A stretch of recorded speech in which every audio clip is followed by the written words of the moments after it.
Hello guys, I'm Adrian Boom NWK from Vortex Code, and I'm here to bring you another tutorial in the same day about SDL 2.0. And yeah, yesterday I'd done all of this, but I was wondering if anybody else knew it, and I saw a lot of forums where I was kind of like transposing old code into new code so that it work on this and this. And you know, I found that the Debian repositories only have 1.2, which is quite old at this point, which is I think that's the previous version.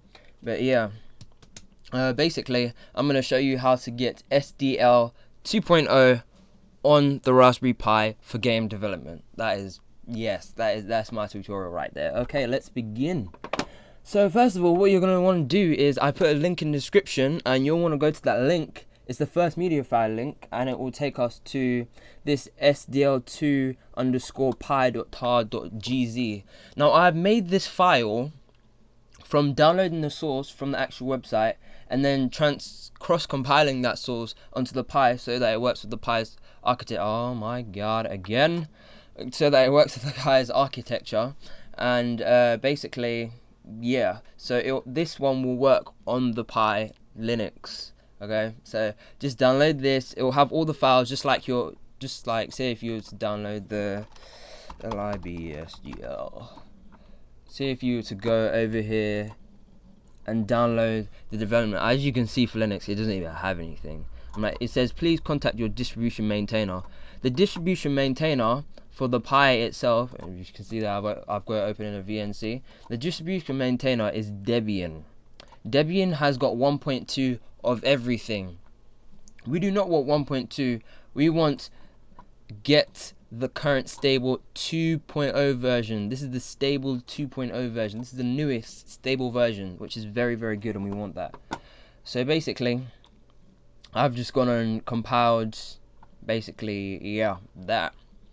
So it will have all the files from, like, if you watched the previous tutorial, and if you haven't, I please urge you to do so, because it will help you out very much with SDL 2.0. And I think that is the only tutorial at this time that is for SDL 2.0 and how to set it up with an IDE.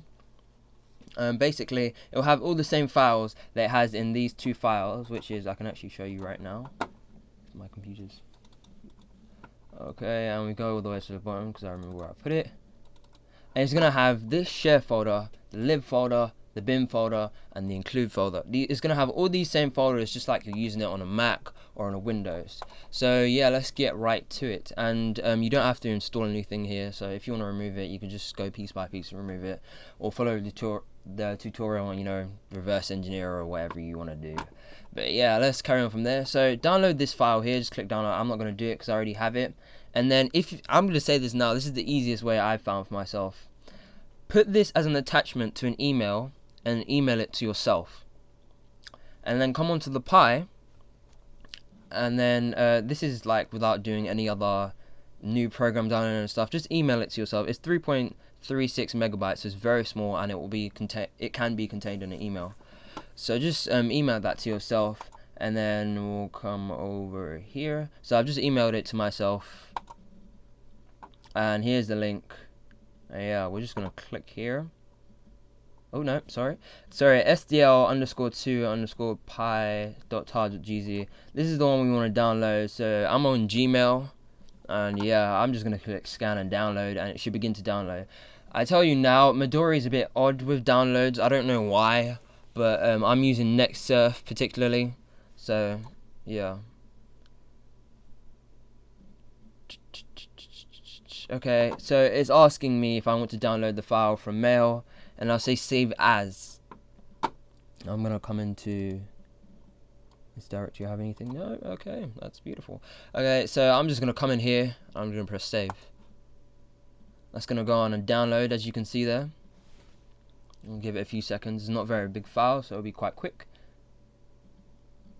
Okay, so as you can see there, it's completed. And we're just gonna want to go to YouTube, and there's the folder we want. Basically, all you have to do is extract here.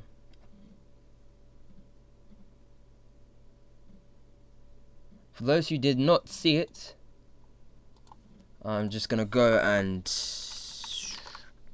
delete this folder right here, and then in the drop down menu, not X archive, not open with, but just extract here.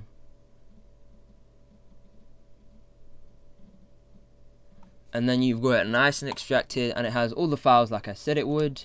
It has the share file, which you do not need whatsoever, but it's just there anyway. We've got the lib file with the different libs that are specific to the Raspberry Pi.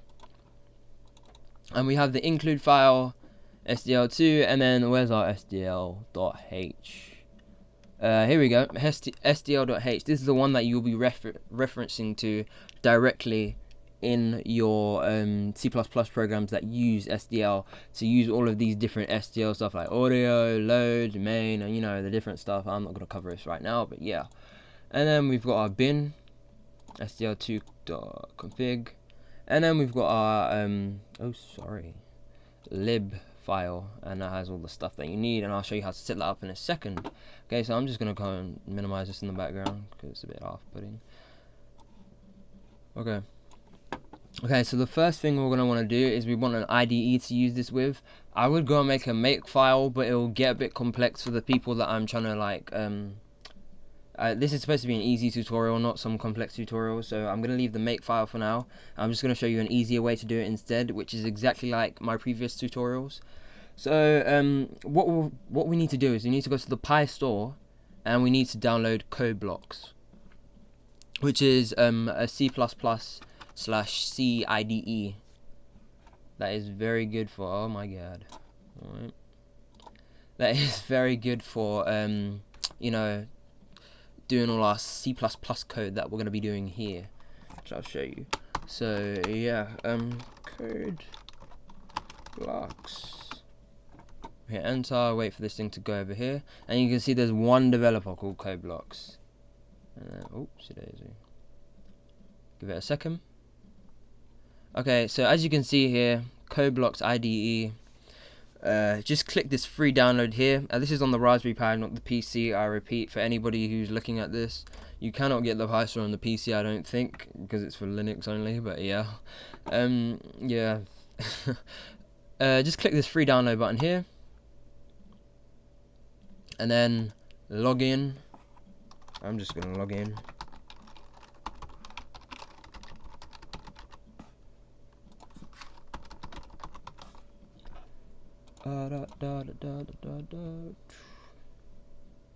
Okay, so I've just logged in here as the Vortex code, and yeah, LibreOffice. As you can see, I have already got the Code Blocks IDE, which means I do not need to go and install it. But for you, it will bring up a box, and then it will install, and at the end of it, you just need to press enter or click something, and it will be fine.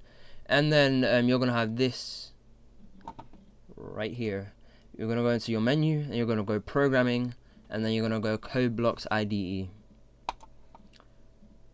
Minimize you. Okay. As you can see here, it's 10.5, which is an older version.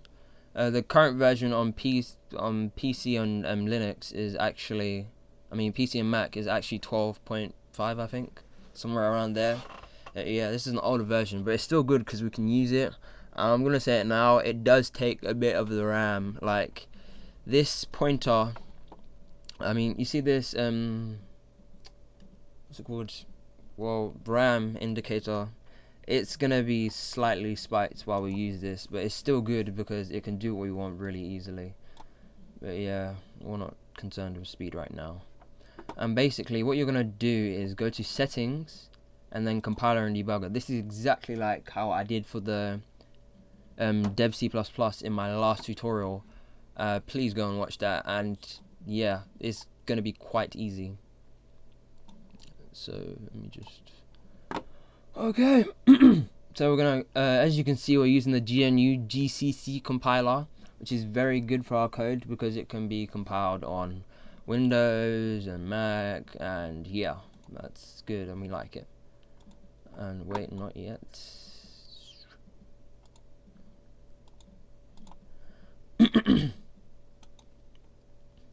Okay, so what you're gonna do here is, let me go and Actually, no, let me just add a new one because I've already got it.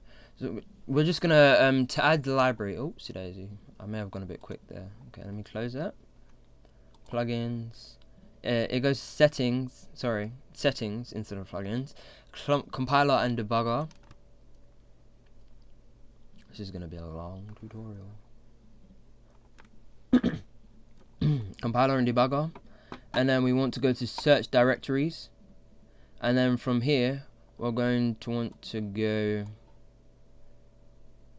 to compiler, and here we need to include our include file from that same file that we extracted. So we're just going to click add, and then it's going to be a blank box generally, and we just click these dots, and then we just go to the same place that we extracted the SDL from before. So I downloaded it into YouTube, and then you can see the .gz that's unextracted, and this is the actual extracted file. So we're going to go in there, and then we're just going to click include, and then make sure that that's highlighted, and then we're going to click open. Oh my gosh, okay, and then we're going to just click OK, and that now has your SDL include file in it. I'm just going to, whatever directory it's in, just make sure that you make your way to the include. That's the main piece you need.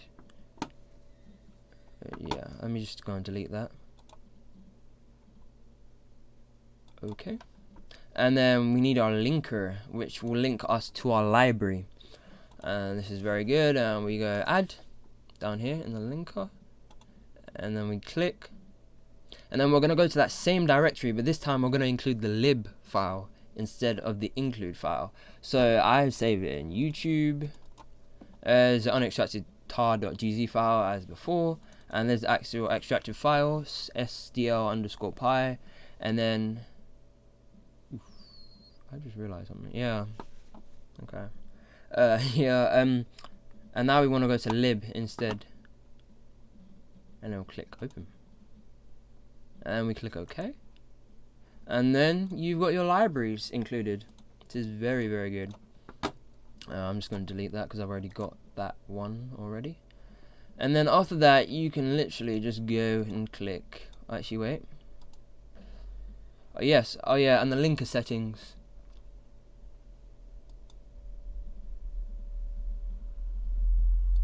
I actually don't think I need this anymore because I've done a special.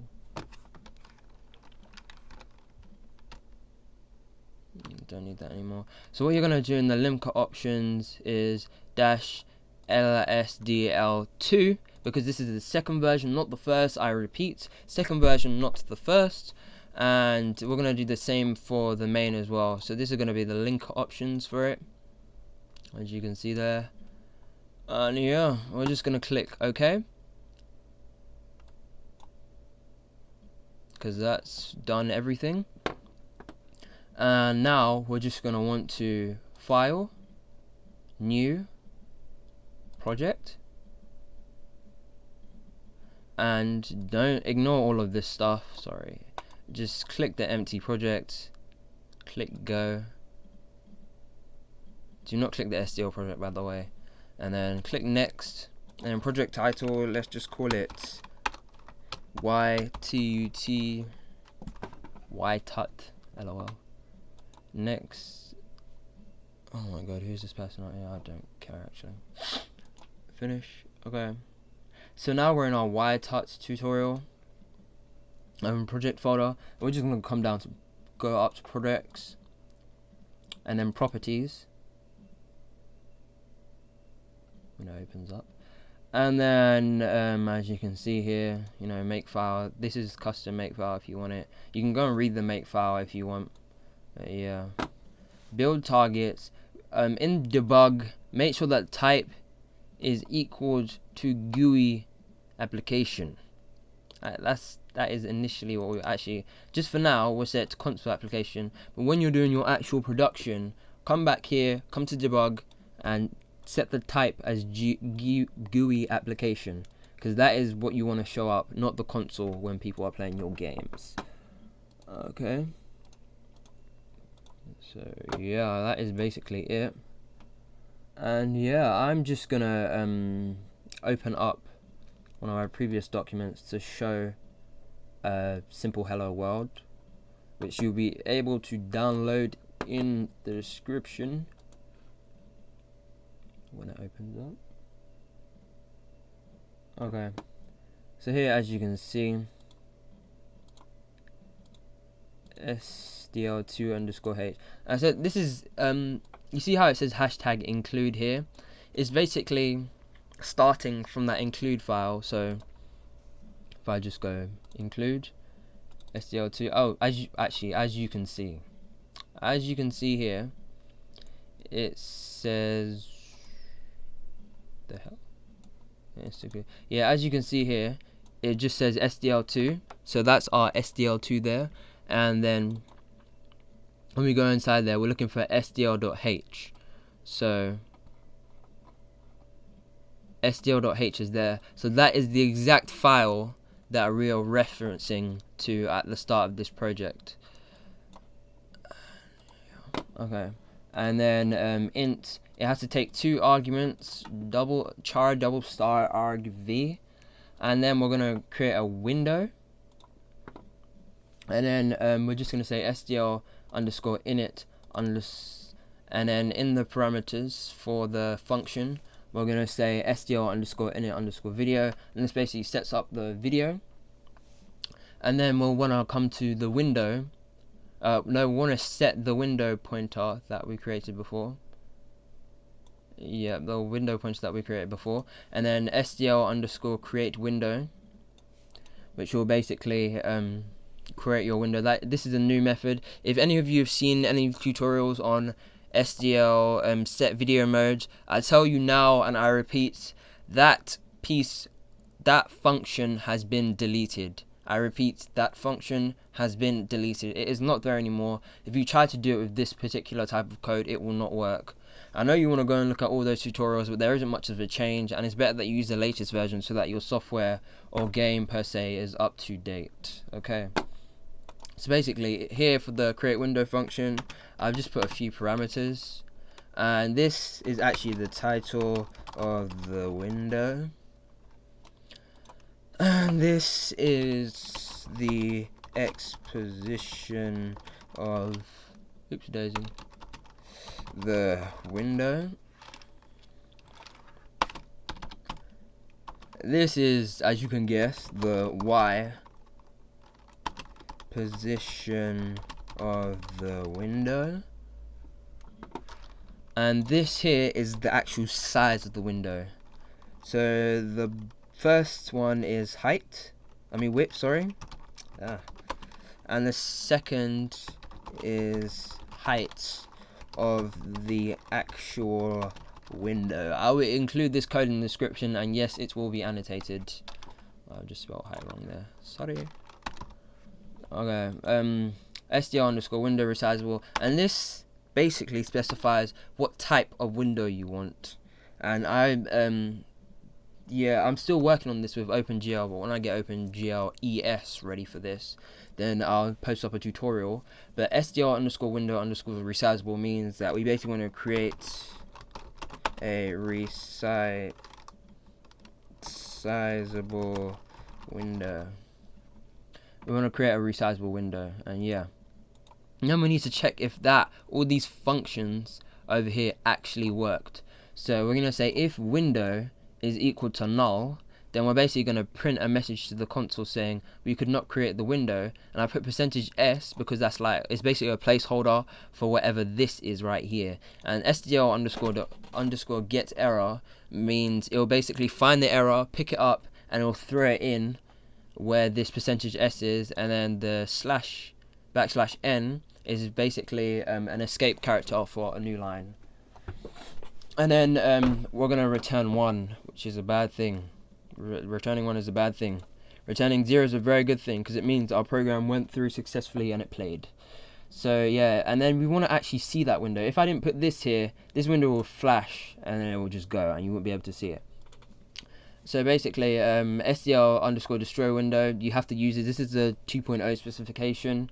And if you don't know it, please go and read the API documentation on the SDL website, libSDL, excuse me. And yeah, this will basically destroy the window pointer that we created before, and then you just go SDL_quit, and this will close the window, and then we return 0. Okay, so save that, and we're just going to, oh yes, before. Okay, so what you're going to want to do is, in the lib, we're going to copy this.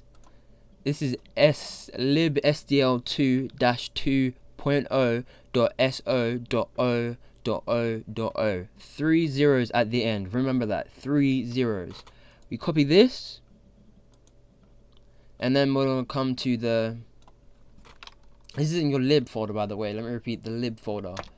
So we're going to copy this in. We just go /lib to go and see our libraries that are installed already. And I could probably show you it. It's probably going to be here. Okay, yeah, Oopsie daisy. Oh wait, no, I've done both of them actually. Funny enough. Yeah, I've done both of them actually. So basically, what you're going to do is paste. Actually, just to make it easier for everybody, go back.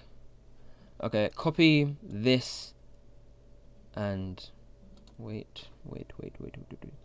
Okay, copy this and this. Copy these two files. Just control and then right click and then copy, and then come into the /lib. Oops, sorry, that hashtag wasn't supposed to be there. Okay, come into /lib and just paste it, and then that will make sure that all the libraries needed are actually there at runtime to actually run the file itself. And yeah, so now we can actually go and compile and run this. Not just compile, but compile and run. So just click build and run over here with the little cog and the play sign. Build and run. It should bring up a window. It seems that it has, do you want to build it now? And click yes. Oh my god, wait, I've got a bit of an error. Wait, cancel. Wait a second.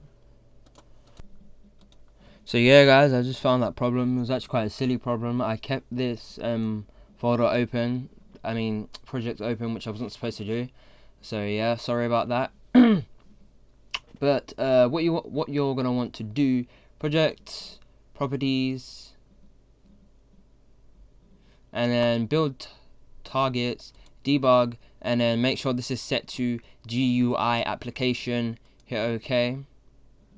And then, sorry, let me just quickly, I'm not editing anything, I'm just like re-putting a letter so that it will know to compile, because it's just going to give me some other rubbish that I don't need if I want to.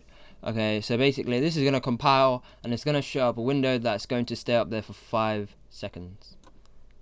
Okay, so yeah, this will basically show up the SDL libraries are working. I did not install anything as can be seen before, and yeah, so let's just build and run.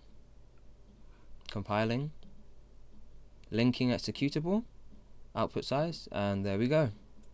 Hello_SDL is running, and the 5 seconds have just passed and it's done.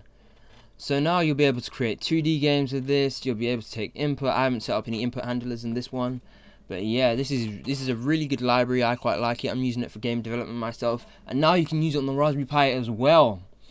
And yeah, you have me to thank for that. And until next time guys, I'm Adrian Boomer WK. This test.cpp file will be left in the description for you if you want to use it. Or actually, I'll tell you what, just create a new project and then copy the source code from this, and then put it in a new file called like whatever.cpp, and then run it, and then you'll know that your system's working correctly. And yeah, that is basically it for this tutorial. And yeah, the Blocks IDE makes it very easy to be able to do to work with the SDL2 library. So I recommend that as well. And yeah, till next time guys, I'm Adrian Boomer WK, and I'll see you in the next tutorials. If you've got any questions, please leave them in the comment section below. I know this was a very long tutorial, and if you've watched this far in, I'd like a like challenge of I'd like a like challenge of 100 if it's possible, 50 lowest. And yeah, follow us on Twitter at twitter.com/vortexcode. Like us on Facebook at facebook.com/vortexcode. And for the newest website designs, software program tutorials, app program tutorials, yeah, you'll get them here. Until next time, guys, I'm Adrian Bream NWK from Vortex Code.